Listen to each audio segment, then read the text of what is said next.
Bismillah ar-Rahman ar-Rahim. In the name of God.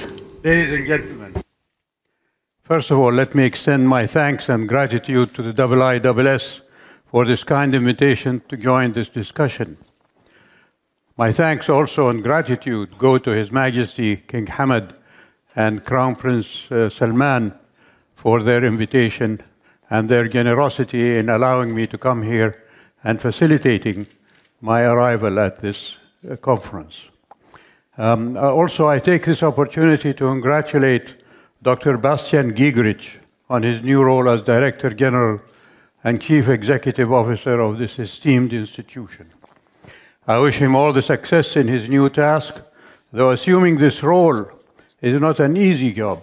After my friend John Shipman, John, by his determination and tireless efforts, has led IISS through the years to its international prominence, including in this region.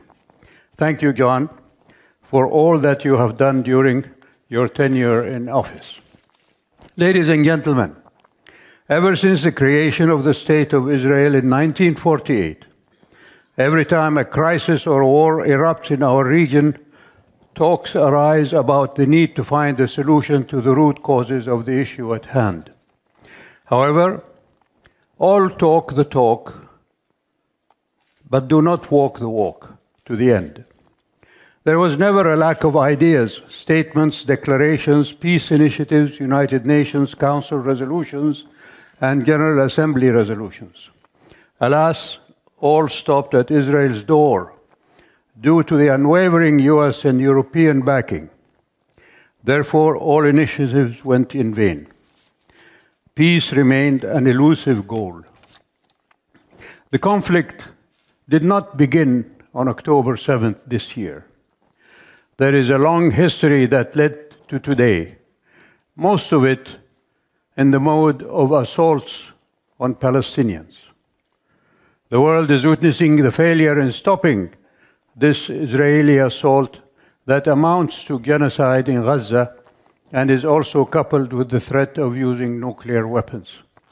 And let me just make clear, as the Crown Prince said yesterday, I condemn Hamas's barbaric attack on civilians on October 7th.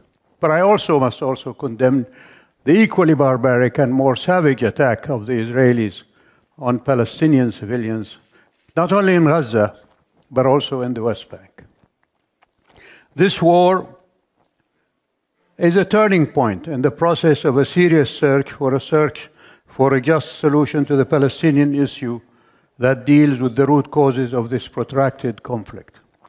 The Israeli nuclear threat is an open invitation to others in the region to pursue this option. We must ponder this recklessness on the part of Israel and not let it pass without reckoning. Ladies and gentlemen, this war is not only reminding us in this region of the hypocrisy and double standard of those claiming to be the guardians of what they call the rules-based international order, democracy, human rights, and international law, and other norms. They are reminding us of the lip services we were receiving through the years of their goodwill and their concern for peace and security in this important region. I remember last year on this podium, Mrs. von der Leyen stressing the collectivity of the security of the Arab region, or Gulf region, and Europe. And where do we stand on that today? I still don't know. But we must take this fact, and we also must consider that war is also an indication of political and diplomatic failure of the international community. All of us have failed in solving this problem, and the responsibility goes on all of us to find the solution. Continued failure in tackling this issue is unsustainable anymore, particularly when public opinion across the world is more conscious of the justice of the Palestinian cause and the atrocities of Israeli continued occupation. The Israeli, American, and European illusion that peace can be achieved by bettering Palestinians' life under occupation, normalizing relations with Arab states, or that Arabs and Muslims are fed up with this issue, are not an alternative to all real peace requires and to avoid recycling this conflict every few years. Its continuation has been hampering all efforts in the region to move forward toward peace, stability, development, and prosperity during the last 7 decades. As I have said before, there is no lack of initiatives for regional and international peace efforts. However, what is more needed is working to implement UN Security Council resolutions concerning this issue and to impose their implementation as happened on Iraq and other countries. I do believe when it comes to the need for a new initiative for regional peace, that the Kingdom-initiated Arab Peace Initiative in 2002 is still on the table and is still the only initiative that reflects the norms and principles of international law, UN Security Council resolutions, and the need to tackle the root causes of this conflict. This initiative provides Israel with the recognition it desires from the Arab and Muslim world and countries. It makes normalization of relations between states a normal diplomatic conduct. It makes Israel an integral and normal state within the region. And above all, it brings justice to the Palestinians with their own state. Israel, unfortunately, has continued and still continues not to consider that option. It is obvious that without a just solution to this issue that takes into consideration the legitimate demand of the Palestinians for self-determination, this area will never experience stability and will remain exposed to all negative possibilities. If the issue today is Gaza, who knows where and when the next war will be. The hope is still there that after this disastrous war, the United States and its allies in Europe honor their commitment to solving this protracted conflict fairly by endorsing this initiative and work with Arab countries and Israel to bring this issue to rest. I would now like to refer just for a few minutes on what was said in previous sessions of this conference. There is a narrative that if Hamas releases the hostages, then we can move forward on humanitarian support and humanitarian pauses in the fighting. As I mentioned, this conflict did not begin on October 7th, 2023. So what about those Palestinians who have been incarcerated in Israeli jails before then, without due process and without legal recourse? What about their fate?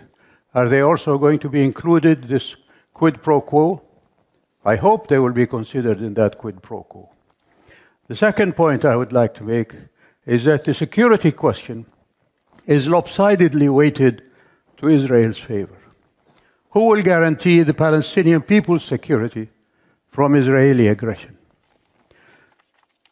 There was mention of the International Peace Conference by Minister Zayani. That, as he said about another subject, should happen today, not tomorrow. And I hope that we take that seriously and go forward with it. There is also no mention of the day after, as there is about Gaza, about Israel.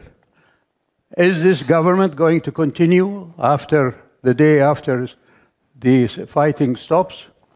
You can imagine what's going to happen there. They're going to be even more awful, more right-wing, and more extremist than they are today. They've already talked about a nuclear devastation of Gaza. And ladies and gentlemen, there is one stigma that is used by Israel to cudgel the heads of those who call for holding Israel responsible for its barbaric and horrific acts. And that is the cudgel of anti-Semitism. I hope we can find a solution for that. Thank you, ladies and gentlemen.